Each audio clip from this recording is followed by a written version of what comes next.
Bulletin के आगाज में सबसे पहले आपको ये बताएं कि तहरीक इंसाफ के सरबराह की एक और मुबैना ऑडियो सामने आ गई। ऑडियो में इमरान खान को ये कहते सुना जा सकता है कि 48 घंटे बहुत अहम है, अपनी तरफ से कई चालें चल रहा हूँ जिसे पब्लिक नहीं कर सकते। 5 मैं खरीद रहा हूँ, जो 5 है वो बहुत अहम है, इसे कहें अगर वो हमें 5 सिक्योर कर दे तो 10 हो जाएंगे। गेम हमारे हाथ में है, कोई भी हरबा इस्तेमाल करें, एक एक भी अगर कोई तोड़ देता है तो इससे फर्क पड़ेगा। ऐसा है नहीं, don't think it is over. Audio leaks part 3, cipher की साजिश से हॉर्स ट्रेडिंग के गोरख धंधे तक इमरान खान के तमाम हरबे फाश हो गए। इससे बड़ी चीजें हो रही है, मैं अपनी तरफ से कोई चालें चल रहा हूँ जो हम पब्लिक नहीं कर सकते। मुबैना ऑडियो में इमरान खान ने नंबर गेम पूरा करने के लिए बड़े फख्र से हॉर्स ट्रेडिंग का एतराफ किया। 5 तो मैं खरीद रहा हूँ ना, मेरे पास है 5 है कि वो जो 5 है ना, वो 5 बड़े इम्पोर्टेंट है। गलत सही की फिक्र न रही, कुर्सी बचाने के लिए इमरान खान ने हर हरबा इस्तेमाल करने की हिदायत दी। इसलिए कोई फिक्र ना करें कि ये ठीक है या गलत है, कोई भी हरबा हो, एक एक भी अगर कोई तोड़ देता है ना तो उससे भी बड़ा फर्क। फिर साबित हुआ कि पब्लिक में इमरान खान कुछ है और प्राइवेट में कुछ, यानी उनके लिए सही गलत कुछ नहीं। इमरान खान लॉन्ग मार्च का ऐलान करें और फिर देखें उन्हें पता भी नहीं कि उनके साथ होगा क्या। विफाकी वजीर दाखिला राना सनाउल्लाह ने इमरान खान को फिर ललकार दिया, लॉन्ग मार्च को पूरी ताकत से रोकने का ऐलान भी कर दिया। ऑडियो लीक ने इमरान खान की सियासत को कफन पहना दिया। ये फितना जो है ये बेनकाब हो रहा है, ये खरीदो फरोख्त करता रहा है अपने आप को अदम एतमाद से बचाने के लिए। जब नहीं बच सका तो ये अमरीकी साजिश है। ये तो खेल खेल रहा था कौम के साथ। अब किसी से को पूछे कि भाई वो हकीकी आज़ादी क्या है, इसको खुद पता है ना उन नौजवानों को, उन बच्चों को। पहले ये एक्सपोज हुआ और आज तो रही से ही कसर दूर हो गई। इसकी सियासत जो है ना उसको इन ऑडियो लीक्स ने कफन पहना दिया। हर हरबे से जो है वो इक़्तिदार तक जो है वो पहुंचना चाहता है और ये लॉन्ग मार्च भी इसका हरबा है। हम पूरी ताकत के साथ इसको जो है वो रोकेंगे। हमें तुम्हारे इरादों का पता है, तुम्हें ये मालूम नहीं है। एडमिनिस्ट्रेटिव मेजर्स के अलावा 2 तजावीज़ और हैं जो सियासी तौर पे जो है वो डिस्कस हो रही हैं। उनमें से किसी एक की भी अगर जो है वो मंजूरी हो गई तो इसके वहमो गुमान भी नहीं होगा कि इसके साथ होने वाला क्या। ये टापो टाप नहीं आएगा इंशाअल्लाह ताला। ये ऐलान करे उसके बाद इसको फिर ये फिक्र होगी कि अब मैं क्या करूँ, अब ऐलान कैसे वापस लूँ, तो अगर जाऊँ तो कैसे जाऊँ। ये इस कौम को तकसीम करना चाहता है, ये कौम को इर्रेपेरेबल नुकसान पहुँचाएगा। दूसरों की ऑडियो पर अदालत जाने की बातें करने वाले इमरान खान ने अपनी ऑडियो को जाली करार दे दिया। बोले डीप फेक ऑडियो बनाना कोई मुश्किल काम नहीं है। चेयरमैन तहरीक इंसाफ धमकियां देने से भी बाज नहीं आए। बोले राना सनाउल्लाह तुम जो भी मंसूबाबंदी करो अब नहीं रोक सकोगे, अभी तो जेल भरो तहरीक का भी ऐलान करने लगा हूँ। इन्होंने एक और गेम शुरू किया, मैं आज सारी कौम के सामने बताना चाहता हूँ। अब इन्होंने फेक वीडियोस बनाई हैं, फेक ऑडियोज बनाई हैं। इसकी जो माहिर थी मरियम, उसने बनाई हुई हैं। ये कोई मुश्किल काम नहीं है डीप फेक वीडियो बनाना आजकल। ये समझ रहे हैं इनका प्लान बना हुआ है। जिस तरह इन्होंने 25 मई को हमारे ऊपर जुल्म किया, हमें जेलों में डालने से ना डराओ। अभी तो मैं जेल भरो तहरीक शुरू करने लगा हूँ। राना सनाउल्लाह और शहबाज शरीफ सुनो, तुम जो भी तैयारी कर रहे हो कप्तान उससे ज्यादा बेहतर तैयारी कर रहा है। तुम नहीं रोक सकते, आप इलेक्शन करवाने पड़ेंगे। मरियम औरंगजेब ने इमरान खान की ऑडियो लीक को एतराफ़ जुर्म करार दे दिया। कहती हैं सरबराह तहरीक इंसाफ के मुंह पर एक और थप्पड़ पड़ा है। जिस शख्स ने अपने मनसब के हलफ की पासदारी नहीं की वो कैसे दूसरों से हलफ ले रहा है। सवाल उठाया कि क्या हकीकी आज़ादी अरकान असेंबली की खरीदो फरोख्त से मिलेगी। एक और ऑडियो और एक और थप्पड़, सिर्फ महसूस होने की बात है। आज जो ऑडियो आई है हॉर्स ट्रेडिंग की, जिसमें इनके मुताबिक शिर्क है, वो भी ऑडियो डिनाई नहीं। लेकिन आज तक वो लोग जो इनसे बेवकूफ बनते हैं, जो इनकी बातों में आते हैं, जो अपने हल्फ की, अपने मनसब की, वजीर आजम की कुर्सी का गद्दार है, उसके हल्फ का, वो दूसरों से हल्फ लेकर किस बात का हल्फ ले रहा है, किस चीज का हल्फ ले रहा है? MNA मैंने 5 खरीद लिए हैं वोट ऑफ नो कॉन्फिडेंस के वक्त। ऐसी मछलियां तालाब को गंदा करती हैं, ऐसी मछलियां। और अभी क्या कह रहे हैं कि अगर हमने हॉर्स ट्रेडिंग की होती, अगर हमने वोट खरीदे होते तो खान जीत जाता वोट ऑफ नो कॉन्फिडेंस। ये जो बेशरम लोग ये बातें कर रहे हैं, जो लोगों को बेवकूफ बना रहे हैं, उनको पता होना चाहिए कि वोट ऑफ नो कॉन्फिडेंस और इस ऑडियो लीक्स इस बात का सबूत है कि लोग नहीं बिके। 5 MNA मैंने खरीद लिए हैं, ये एतराफ है।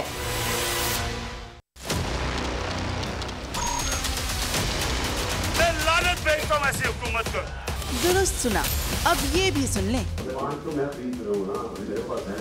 कोई फिक्र ना करें कि ये ठीक है या गलत है, कोई भी हरबा हो। मैं लानत भेजता हूं ऐसी हुकूमत को।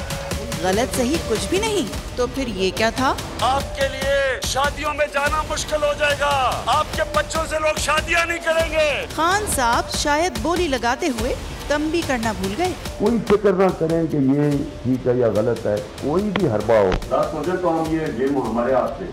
आप ही अपनी अदाओं पे जरा गौर करें। हम अगर अर्ज करेंगे तो शिकायत होगी। मैं आपको माफ कर दूंगा, वापस आ जाए, माफ कर दूंगा, वापस आ जाए। PTI रहनुमा असद उमर ने इमरान खान की नई मुबैना ऑडियो में अपनी आवाज़ होने का एतराफ़ कर लिया, लेकिन ये भी कहा है कि उनके अलग अलग अल्फाज जोड़कर जुमले बनाए गए हैं। जो जुमले सुनाई दे रहे हैं वो असल गुफ्तगू नहीं। असद उमर ने ऑडियो लीक्स और साइफर की तहकीकात के लिए जुडिशल कमीशन बनाने का मुतालबा किया है। उसके अंदर चेपियां लगी हुई, आवाज तो सुने उसकी बिल्कुल बदल जाती है वो बीच में। मैंने पहले जुमले में एक बात की, 5वें जुमले में मैं बिल्कुल मुख्तलिफ एक बात कर रहा था। आपने 2 लफ्ज इधर से उठाए, 2 लफ्ज उधर से उठाए, तो गुफ्तगू जो आपको सुनाई दे रही है वो गुफ्तगू नहीं हुई, कोई गुफ्तगू हुई। जो ऑडियो लीक्स की उन्होंने बात की और उन्होंने कहा कि ये तहकीकात होनी चाहिए, बहुत बड़ी साजिश है। हम मुकम्मल तौर पे इत्तफाक करते हैं कि इस पूरे साइफर की और इस पूरे एपिसोड की तहकीकात होनी चाहिए। लेकिन मियां साहब, अगर आप समझते हैं कि राना सनाउल्लाह की FIA की तहकीकात को कोई इंसान पाकिस्तान के अंदर ये मान जाएगा कि ये शफाफ तहकीकात हो रही है, तो ये नहीं होने वाला। हमारा मुतालबा अभी भी वही है जो 6 माह पहले था। मैं तो चीफ जस्टिस सुप्रीम कोर्ट से भी ये रिक्वेस्ट करूंगा, वो सो मोटो एक्शन ले सकते हैं, एक जुडिशल कमीशन बनाएं ताकि जो भी सच्चाई है वो सामने आ जाए। अभी इस्लामाबाद जो है वो कंटेनर से भरना शुरू कर दिया है। आप अपनी आवाम से कितने खौफजदा हैं? फैसला करने दें आवाम को। एक तरफ पाकिस्तान के लाखों लोग सैलाब की तबाही फेस कर रहे थे और आपकी हुकूमत सुबह से शाम किस चीज के ऊपर लगी हुई थी? कैसे मैं इमरान खान के ऊपर कोई झूठा मुकदमा बनाऊं, कैसे उसकी तकरीर के ऊपर एक दहशतगर्दी का पर्चा मैं उसके ऊपर काट दूं। सारी दुनिया में आपने पाकिस्तान की रुसवाई कराई।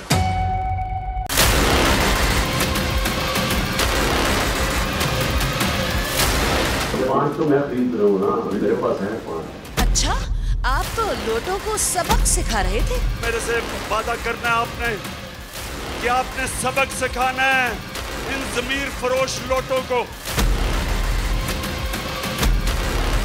मैं अपनी तरफ से कोई चालें चल रहा हूँ। मोहरों को धमकियां लगा लगा कर क्या खूब बिसात बिछाई। जो भी अपने आप को बेचेगा हम इनको छोड़ेंगे नहीं। 5 तो मैं खरीद रहा हूँ ना, मेरे पास है 5। इस खरीदो फरोख्त की सजा तो आपने खुद सुनाई थी। हमने नहीं इनको छोड़ना। हमने हमारे कारकुनों को कहेंगे कि घरों के घिराव करो, इनको बताओ कि तुम ज़मीर फरोश लोग हो। इस वक्त कौम अलार्म हुई है। जी जी, कौम अलर्ट है। आपकी चिकनी चुपड़ी बातों में अब कोई नहीं आएगा। ऑडियो लीक्स में मुल्की या गैर मुल्की कोई भी एजेंसी मुलव्विस नहीं, बात अफराद की तरफ जा रही है। ऑडियो लीक्स तहकीकाती कमेटी के पहले ही इजलास के बाद विफाकी वजीर दाखिला राना सनाउल्लाह ने बड़ा इंकशाफ कर दिया। कहा, हमने अपनी ऑडियो लीक्स कबूल की हैं, इमरान खान भी करें। आदिल तनोली की रिपोर्ट देखिए। ऑडियो लीक्स तहकीकाती कमेटी के पहले इजलास के बाद ही वफाकी वजीर दाखिला का दबंग अंदाज। प्रेस कॉन्फ्रेंस करते हुए सारे मामले में कोई भी एजेंसी मुलविस होने की सख्ती से तरदीद कर दी। मैं 2 टोक अंदाज में ये कह रहा हूँ कि इस ब्रीच में कोई एजेंसी जो है वो हॉस्टाइल या अपनी कोई शामिल नहीं है। ये इंडिविजुअल्स की तरफ जो है वो बात जा रही है। राना सनाउल्लाह ने कहा, सिक्योरिटी ब्रीच के हवाले से तहकीकाती एजेंसी मामले की जड़ तक पहुंच चुकी। कमेटी अपनी तफसीली रिपोर्ट और सिफारिशात 2 हफ्ते में मुकम्मल करके वज़ीर आज़म को पेश करेगी। प्रेमाफशाई एक नतीजे पे जो है वो हमारी इन्वेस्टिगेटिंग एजेंसी जो है वो पहुंच चुकी है। इस चीज़ को पब्लिक करना या ना करना, इसका फैसला जो है वो गवर्नमेंट करेगी। वज़ीर दाखिला का कहना था, हमने अपनी ऑडियो लीक ऑन की है, इमरान खान को भी करनी चाहिए। अगर वो ऑडियो इमरान खान की नहीं तो हुकूमत फोरेंसिक कराने के लिए तैयार है। जिस तरह हाथी के दांत खाने के और दिखाने के और होते हैं, वैसे ही कुछ सियासतदानों के दावे भी उनके हकीकी अमाल के बिल्कुल बरक्स होते हैं। हॉर्स ट्रेडिंग से मुतालिक इमरान खान की ऑडियो लीक भी कौलो फेल के तजाद की ऐसी ही कहानी है। इस पर अरकान पार्लियामेंट की राय जानते हैं इस्लामाबाद से शहजाद अली की रिपोर्ट में। इमरान खान जो खुद को हॉर्स ट्रेडिंग का सबसे बड़ा मुखालिफ करार देते थे, एक ऑडियो लीक के दौरान हॉर्स ट्रेडिंग पर जोर देते पाए गए। इस दोहरे म्यार पर अरकान पार्लियामेंट क्या कहते हैं, आइए इन्हीं से बात करते हैं। इस बात पे उन्होंने यू टर्न नहीं लिया, वो तो माहिर है इस काम के। उनकी बात पे तबसरा करना पाकिस्तान की कौम का वक्त जाया करना। जब से हलफ उठाकर पीएम हाउस में गए, पहले दिन आगाज झूठ से किया। इधर में तलीमी इदारा बनाऊंगा, गवर्नर हाउस की दीवारें गिराऊंगा। उनकी सियासत झूठ पर है, इसीलिए दिन ब दिन सुकड़ती जा रही है। आवाम को अब उठ खड़े होना चाहिए कि जो लोग हॉर्स ट्रेडिंग करते हैं उनके खिलाफ अभी लोगों को आना चाहिए। करप्शन के खिलाफ नारा लगाते थे, करप्शन सबसे ज्यादा उनकी हुकूमत में। हॉर्स ट्रेडिंग के खिलाफ बातें करते थे, हॉर्स ट्रेडिंग उन्होंने की। तो उनके असूल जो है वो यही है कि उनके कोई असूल नहीं है। हॉर्स ट्रेडिंग में तो ये पहले भी मुलविस रहे हैं और पंजाब के अंदर भी रहे हैं, यहाँ कौमी असम्बली के अंदर भी रहे हैं। तो ये बहुत ही अफसोसनाक और तारीख पहलू है हमारी सियासत का। मदीना की रियासत जो ये बनाने जा रहे थे, उनके दावों का पोल खुल गया। अरकान पार्लियामेंट कहते हैं इमरान खान कभी अपनी बात पर कायम नहीं रहते, हमेशा यू टर्न लेते हैं। लोग भी अब इनकी बातों को संजीदा नहीं लेते। कैमरामैन फैसल मसूद के साथ शहजाद अली, समा, पार्लियामेंट हाउस, इस्लामाबाद। यहाँ आपको ये खबर दें कि तहरीक इंसाफ के चेयरमैन इमरान खान के फ्रंटमैन सेनेटर सैफुल्लाह नियाजी को गिरफ्तार कर लिया गया। ये गिरफ्तारी मनी लॉन्ड्रिंग केस में अमल में आई है। सैफुल्लाह के खिलाफ इमरान खान के लिए फॉरेन फंडिंग का भी इल्ज़ाम था। FIA हुकाम ने गिरफ्तारी के हवाले से लाइल्मी का इजहार किया है। इमरान खान के फ्रंटमैन सैफुल्लाह नियाजी को गिरफ्तार किया गया है। ज़रा ये बताते हैं कि सैफुल्लाह नियाजी को मनी लॉन्ड्रिंग केस में हिरासत में लिया गया। सैफुल्लाह नियाजी पर इमरान खान के लिए फॉरेन फंडिंग का भी इल्ज़ाम है, जबकि FIA हुकाम ने गिरफ्तारी से लाइल्मी जाहिर कर दी है। PTI फॉरेन फंडिंग केस की तहकीकात में बड़ी पेशरफ्त। इंसाफ ट्रस्ट के ट्रस्टी हामिद जमान को लाहौर से गिरफ्तार कर लिया गया। FIA हुकाम के मुताबिक हामिद जमान को वारिस रोड से गिरफ्तार किया गया। हामिद खान पर इल्जाम है कि उन्होंने इंसाफ ट्रस्ट के नाम से जाली अकाउंट खोल रखा था, जिसमें $6,25,000 मुंतकिल हुए। मुलजिम हामिद जमान के खिलाफ मुकदमा दर्ज करके मजीद तहकीकात की जा रही हैं।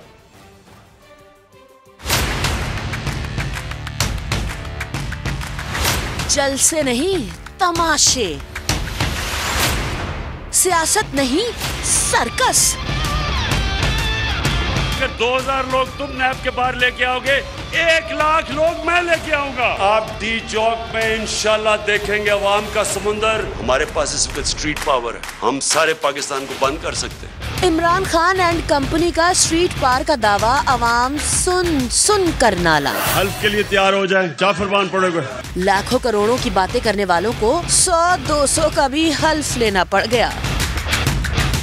लीडर्स के लिए यूटर्न बहुत जरूरी होती है। तब्दीली का राग पुराना हो चुका है। ये ना समझे कि इमरान खान आके कुछ जादू का डंडा हिलाएगा और सारा मुल्क ठीक हो जाएगा। इस मुल्क को बचाने के लिए सिर्फ हमने कोई ठेका नहीं लिया हुआ। अवाम का एतमाद अब टूट चुका है। आज मैं बता रहा हूँ, इंशाल्लाह 20 करोड़ लोगों में से गुजर कर इमरान खान तक पहुँचना होगा। हमारी कोताही है। अहम खबर आपको दें, PTI के खिलाफ ममनुआ फंडिंग केस में बड़ी पेशरफ्त हुई है। वजारत दाखिला ने FIA को इमरान खान के खिलाफ केस दर्ज करने की इजाजत दे दी है। इसकी मजीद तफसीलात जानते हैं हेड ऑफ समा इन्वेस्टिगेशन यूनिट जाहिद गिशकोरी साहब से। बड़ी खबर है, एक बड़ी पेशरफ्त है, क्या होने जा रहा है? अब देखिए, हमें क्रेडिबल सोर्सेज से मालूम हुआ है कि वफाकी हुकूमत ने FIA को असूली तौर पर PTI की जो आला क़यादत है शवाहिद की बुनियाद पर जो अब तक हासिल हुए हैं केस दर्ज करने की इजाज़त दे दी है।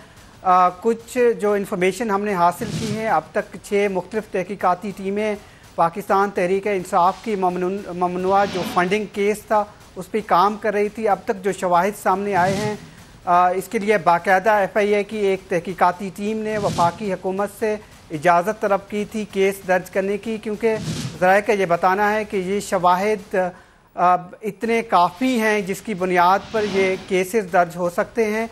तो बाकायदा तौर पर अब वज़ारत दाखिला ने गो अहेड दिया है, जो हमारे ज़राए का बताना है FIA को केस दर्ज करने के लिए। जो अब तक कुछ एविडेंस हासिल किए गए हैं या इंफॉर्मेशन हमने हासिल की हैं जिनकी बुनियाद पे ये केस फ़ाइल करने की इजाज़त दी है, वो मैं आपसे शेयर करना चाहूँगा।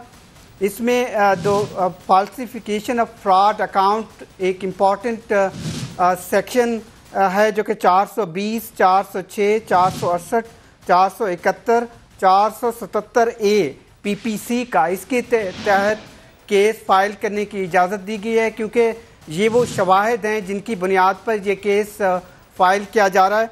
इन शवाहिद में सबसे अहम बात यह है कि पाकिस्तान तहरीक इंसाफ के चेयरमैन इमरान खान के ख़िलाफ़ भी इजाज़त दी गई है केस फाइल करने की।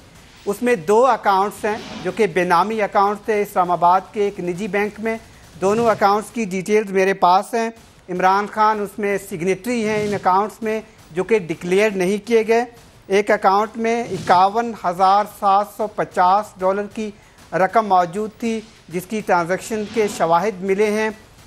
इसके अलावा एक और अकाउंट है इस्लामाबाद की निजी बैंक में, उसमें 86 मिलियन 8 करोड़ 60 लाख से ज़ायद की रकम मौजूद है जो कि जिसकी ट्रांजैक्शन के शवाहिद हासिल हुए हैं। इसमें सैफुल्लाह नियाज़ी भी सिग्नेटरी हैं।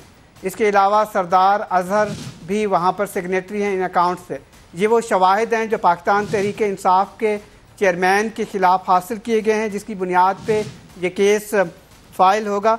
बाकी जो शवाहिद दूसरे अकाउंट से हासिल हुए हैं जो वो भी बेनामी अकाउंट्स थे, उसमें पाकिस्तान तहरीक इंसाफ के 8 और रहनुमा हैं, जिसमें असद उमर का एक अकाउंट है जो PTI कराची से ये हुआ है। इसके अलावा PTI लाहौर से मियाँ महमूदुर रशीद हैं। जो मेन अकाउंट है PTI नेशनल कैंपेन ऑफिस, वहाँ से 886 मिलियन से ज़ायद की ट्रांजैक्शन है जिसका record election commission of Pakistan को नहीं दिया गया। ना इन अकाउंट्स के बारे में किसी भी जगह पर कोई डिक्लेरेशन दिया गया है कि ये अकाउंट्स ऑपरेट कर रहे थे पाकिस्तान तहरीक इंसाफ की जो लीडरशिप थी। इसके अलावा जो दूसरे शवाहिद हैं, जिस तरह असद कैसर एक अकाउंट्स PTI पेशावर के नाम से जो डिक्लेयर नहीं था। इसके अलावा कासिम सूरी हैं जो कि PTI क्वेटा बलूचिस्तान से, वहाँ से 21 लाख की ट्रांजैक्शन की डिटेल मौसूल हुई हैं जो डिक्लेयर नहीं थी। इमरान इस्माइल का भी नाम आया है, हमारे ज़रा ये बता रहे हैं कराची से। इसके अलावा दूसरे जो पाकिस्तान तहरीक इंसाफ के तारिक शफ़ी और सैफुल्लाह नियाज़ी जो पहले ही FIA की कस्टडी में हैं। तो इस तरह ये वो शवाहिद हैं जो अब तक हासिल किए गए हैं। बुनियादी तौर पर 7 मुख्तलिफ टीमें काम कर रही थी। इनमें 2 टीमों को अहम शवाहिद मिले हैं जो कि स्टेट बैंक ऑफ पाकिस्तान की तमाम ट्रांजैक्शन की डिटेल्स इन 11 निजी बैंकों से हासिल की गई। इसके अलावा कुछ 11 MLAs जो बाहर मरासले भेजे गए थे 6 मुख्तलिफ ममालिक को, वहाँ से एक फ्रेंडली कंट्री है पाकिस्तान का, उन्होंने शवाहिद दिए हैं पाकिस्तान के साथ। कुछ शवाहिद जो कम्युनिकेशंस हुई हैं, अब तक वहाँ से 8 अकाउंट्स की डिटेल्स हासिल हुई हैं जो कि निजी बैंक हैं पाकिस्तान के, वहाँ पर ऑपरेट करते हैं। इसके अलावा ये केस इस स्टेज पर अभी दर्ज करने की इजाज़त मिली है। देखना ये होगा कि आगे अगर शवाहिद मिलते हैं तो इस केस का जो मैंने आपको फाल्सिफिकेशन ऑफ अकाउंट्स का बताया है जो डिक्लेरेशन में नहीं आता, जो डिक्लेरेशन नहीं दी गई है, ये तो PPC 420, 406 वगैरह जिसमें 7 साल तक सज़ा हो सकती है। और आगे जाके अगर इन्वेस्टिगेशन में ये प्रूव होता है कि वहाँ पर ये ट्रांजैक्शन और तहसील जो इंटरनेशनल बैंक के साथ है जो डिक्लेयर नहीं की गई, तो एंटी मनी लॉन्ड्रिंग एक्ट 2010 के तहत भी कार्रवाई हो सकती है। ये अब तक वो शवाहिद हैं जो पाकिस्तान तहरीक इंसाफ के जो ममनुआ फंडिंग का केस था FIA की PTI के खिलाफ ममनुआ फंडिंग केस में ये बड़ी पेशरफ सामने आई। अपडेट करने के लिए शुक्रिया जाहिर साहब।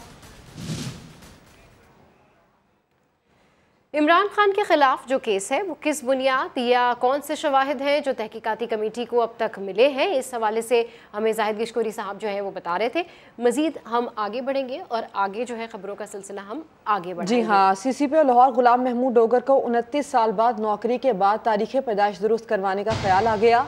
CCPO लाहौर ने मुद्दत मुलाजमत 3 साल बढ़ाने के लिए सर्विसेज ट्रिब्यूनल में दरखास्त दायर कर दी है। इस हवाले से मजीद तफसीलात जानते समा के नुमाइंदे अब्बास नकवी से।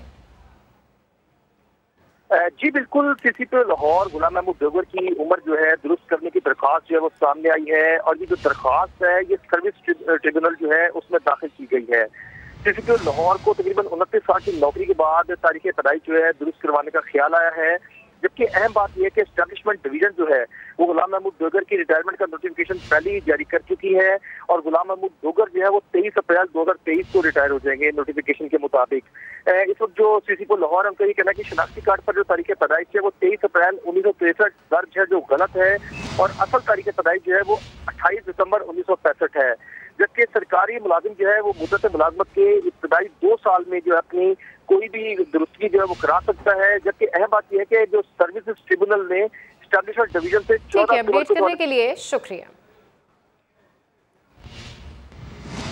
चेयरमैन तहरीक इंसाफ इदारों में फूट डालने की कोशिशों से बाज न आए, IG के बगैर CCPO लाहौर से मुलाकात की, सियासी मुखालिफिन के खिलाफ इंतकामी कार्रवाइयों पर कोतवाल शहर को शाबाश दे डाली। कहा जब तक चाहेंगे आपसे काम लेंगे। गुलाम महमूद डोगर से अलीम खान पर मुकदमे और गिरफ्तारी की तफसीलात भी ली। लाहौर से जहांगीर खान की रिपोर्ट।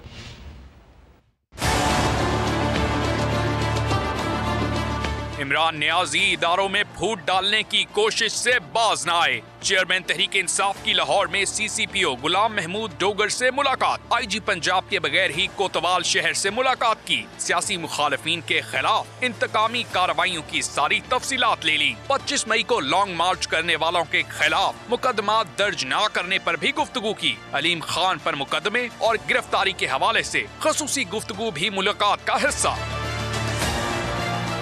समा साबिक वजीर आजम और कोतवाल शहर की मुलाकात की अंदरूनी कहानी सामने ले आया। इमरान खान ने असद खोखर को गिरफ्तार न करने पर CCPO से पूछगिछ की। एक वजीर ने बताया तैयारी पूरी थी, असद खोखर बैरूने मुल्क चले गए। जमहूरियत का राग अलापने वाले इमरान खान ने मरियम औरंगजेब और जावेद लतीफ की गिरफ्तारी पर भी गुफ्तगू की। मुकदमा दर्ज करने पर CCPO को थपकी दी, बोले वेल डन, जब तक चाहेंगे आपसे काम लेंगे।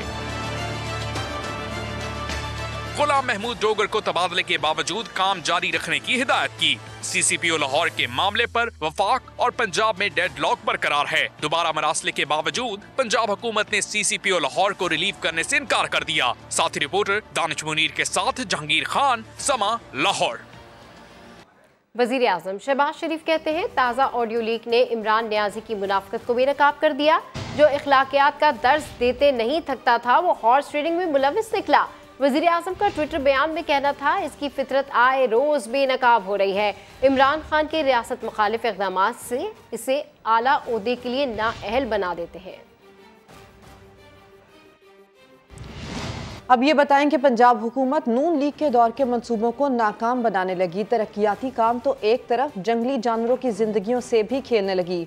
पाकिस्तान के तीसरे बड़े सफारी चिड़ियाघर में दर्जनों जानवरों की मौत, बच जाने वाले शेरों की औने पौने दामो फरोख्त, पिंजरों में झाड़ियां उगाई हैं। लाहौर से रिपोर्ट कर रही हैं आयशा अता।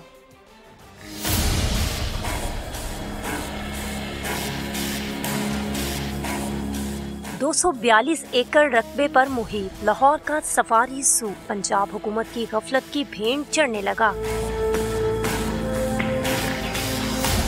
100 करोड़ के मंसूबे में से 70 करोड़ खर्च होने के बावजूद जंगले टूट फूट का शिकार, खाली पिंजरे बने खंडरात। नून लीग की हुकूमत में सफारी ज़ू में नए पिंजरे बनाकर मज़ीद जानवर लाए गए थे।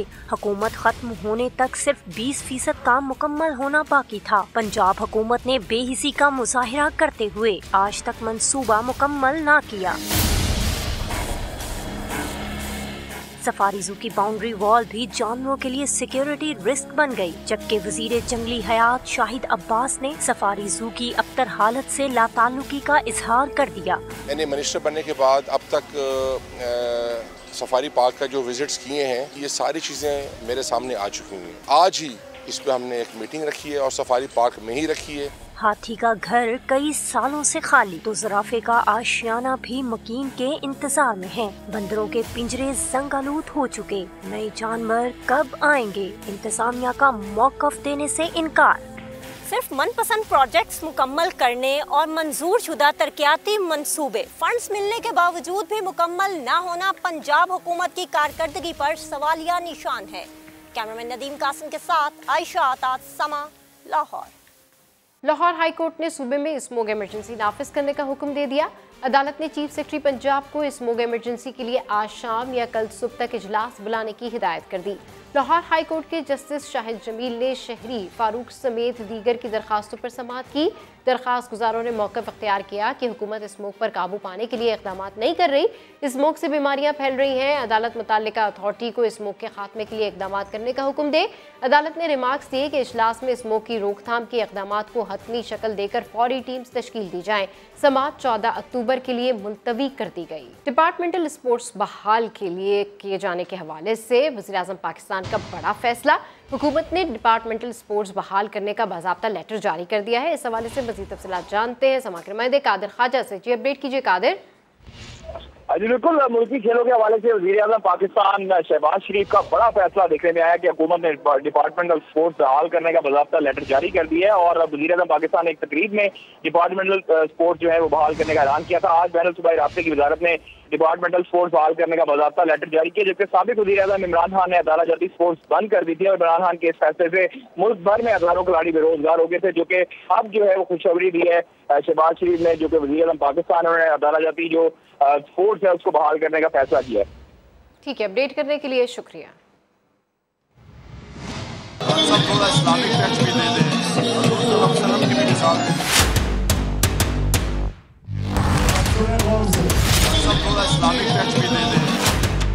इस्लामी टच दिया, लोगों को अंजाम से डराया। ये भी एक शिर्क है। आप अपने ज़मीर को जब बेचते हैं, लालच को पैसे दे के आपको खरीदता है, ये जो अभी बिके हमारे लोग भेड़ बकरियों की तरह, ये भी शिर्क है। जिससे मुखालिफिन को धमकाया, खुद वही तरीका अपनाया। 5 तो मैं खरीद रहा हूँ ना, मेरे पास है 5 देनी है कि वो जो 5 है ना, वो 5 बड़े इम्पोर्टेंट है। इख्तिदार की लालच में भूल गए खुद क्या कहते थे। मुझे अपनी आखिरत की फिक्र है। अगर मैंने लोगों का पैसा चोरी करके अपनी गवर्नमेंट बचानी है, इससे बेहतर है कि मेरी गवर्नमेंट चली जाए। अवाम को अच्छाई का पाठ पढ़ाया और खुद हर हरबा अपनाया। कोई फिक्र ना करें कि ये ठीक है या गलत है, कोई भी हरबा हो। अब तो बस ये कहने को जी चाहता है, इतनी न बढ़ा पाकिए दामा की हिकायत, दामन को जरा देख, जरा बंदे क़बा देख। खबरों की अपडेट्स के लिए विजिट कीजिए sama.tv। इसके अलावा आप हमें फेसबुक और ट्विटर पर भी ज्वाइन कर सकते हैं। एक ब्रेक के बाद हाजिर होंगे हेडलाइंस के साथ। देखते रहिए समा।